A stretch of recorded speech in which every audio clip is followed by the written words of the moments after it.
Hi, I'm Melissa Clark from the dining section. Today I have a special guest, Dr. Nathan Myhrvold, inventor, scientist, trained chef, former chief technology officer at Microsoft, and general genius and smarty pants. Well, Dr. Myhrvold wrote this 5-volume set called Modernist Cuisine, so I challenged him to come to my kitchen in Brooklyn and to see what he could do with a pressure cooker, a probe thermometer, some plastic bags, and the kitchen sink.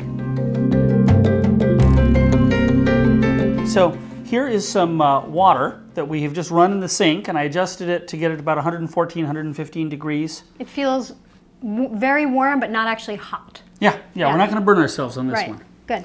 Okay, so now we're going to take our salmon, and we're going to put it into these Ziploc bags. If you could pour a little bit of olive oil in there. Like that? That's fine. That's good. Now, why the olive oil? What's that doing?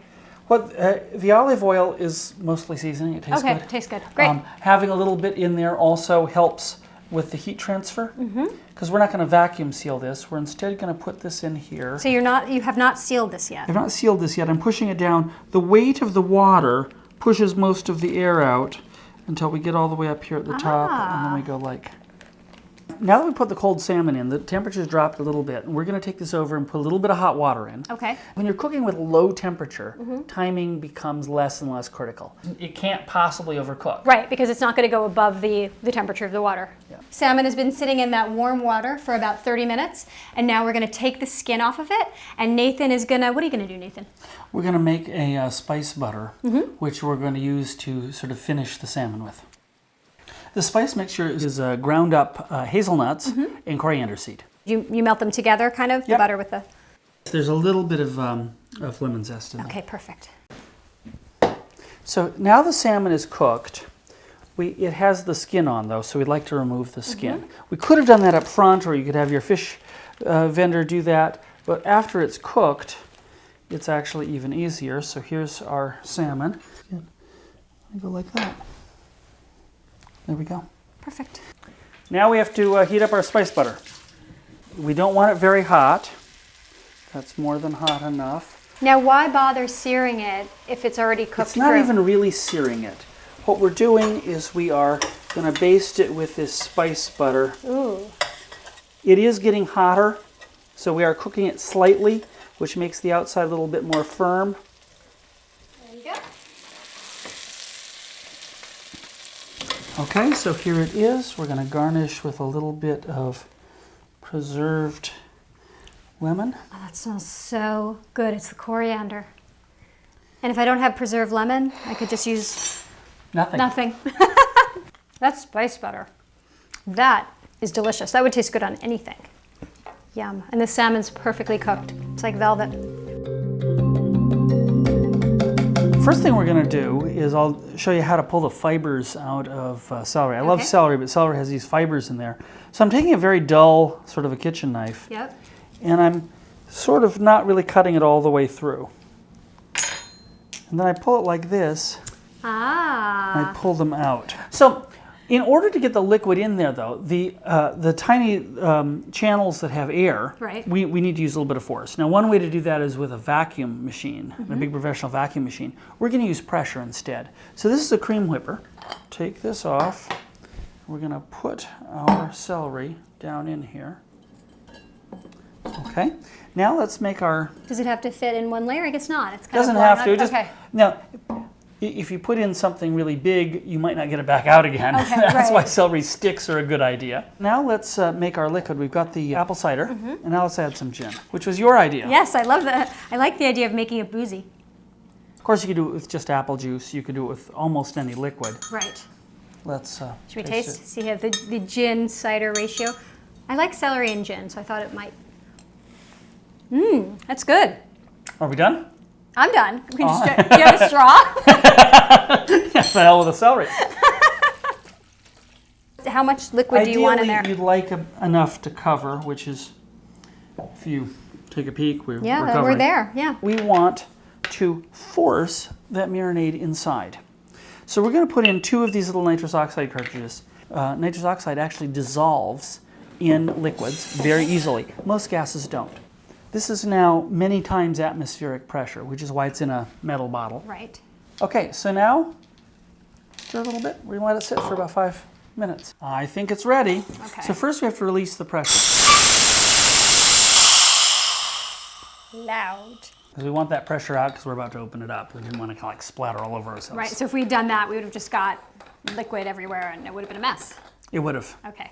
Pour It looks foamy in there. Here, look. Looks like shaving cream. Ooh, and it's smoking.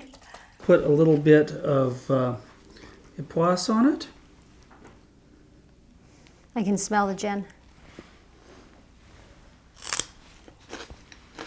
That'll grow hair on your chest.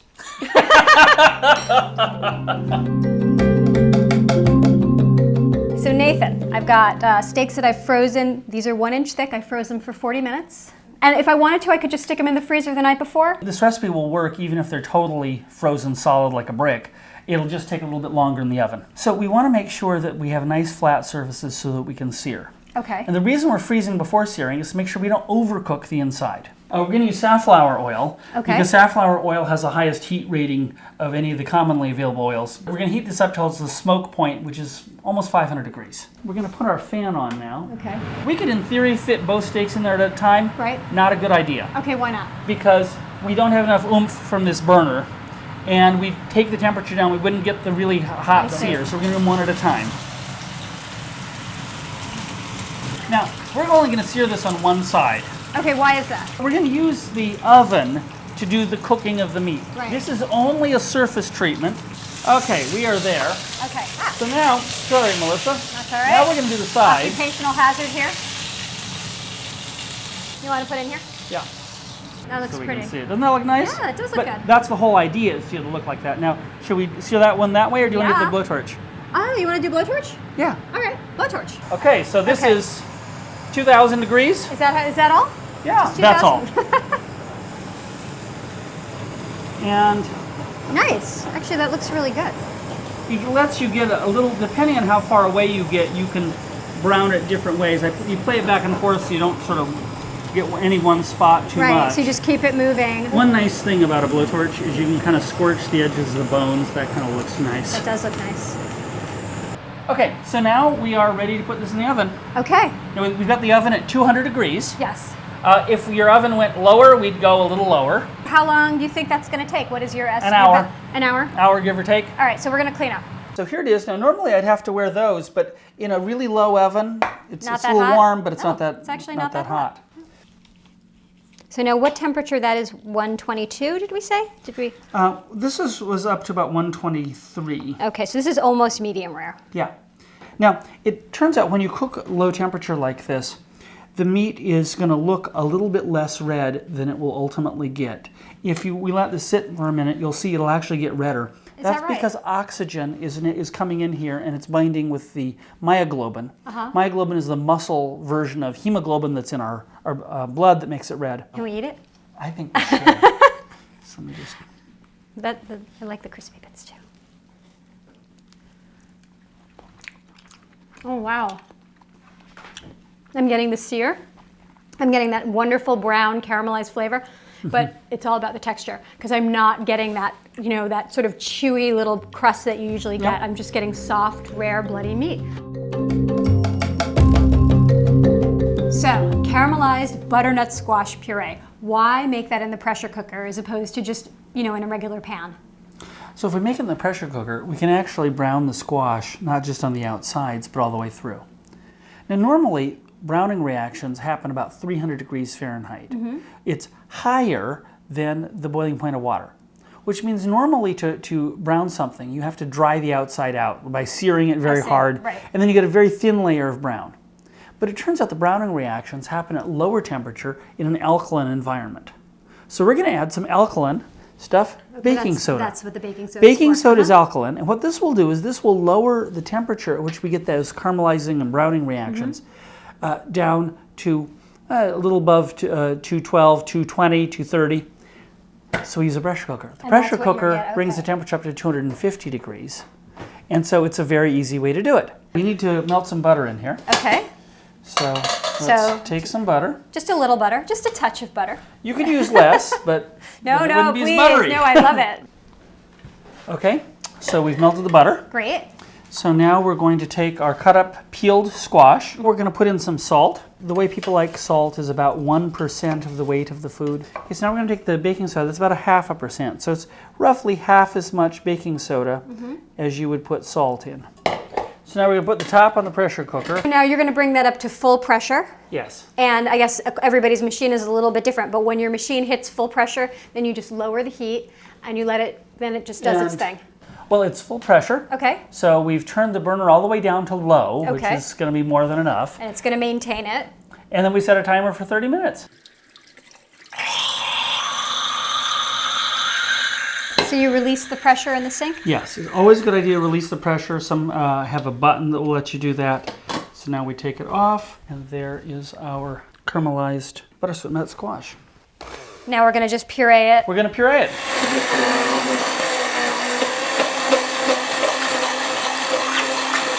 So here is our puree, which we could also make thicker if we wanted, or we could make thinner and call it a soup. It's almost like a sauce, actually.